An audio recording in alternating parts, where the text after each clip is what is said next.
Ganun naghunzoa lungoy hardone harsat nagle buhay nagnani ni fa kazelto bầu chân khâu tu lâu bangi thiên lung mà cha tone bồi ba cái ruột chân nát băng anung dung sa cất cha bồi ba cha ô cây cha bồi ba cha cả lâm thua lơ vi lăng to man se hi ka philo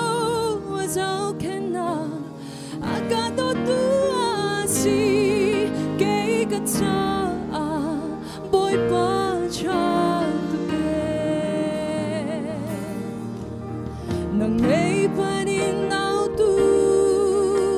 na mer takbal lalo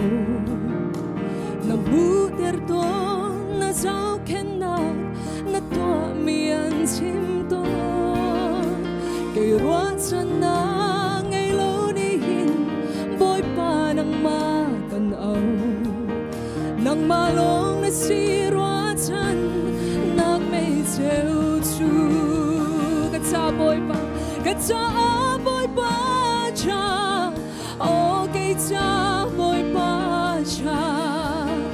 kalam thuan na bilang to man se hi ka philo wazao kena akado tu asi ke katsa boy pa cha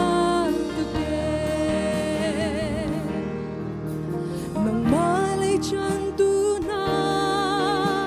na mer takbal lalo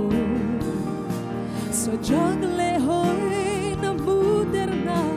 na umti na kanso kay zong boy pa kadubig ni na kesya maumhi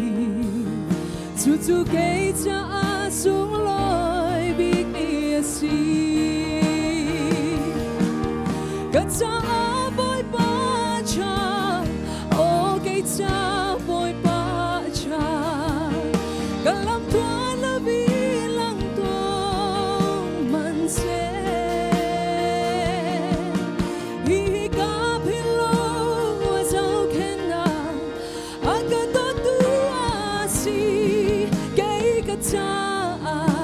boy pa cha tu ke katsa boy pa cha okay cha boy pa cha kalam thuan na bilang to man se hi ka philo wazao kena agato tu asi kay katsa boy pa cha tu ke kay katsa cha boy pa cha tu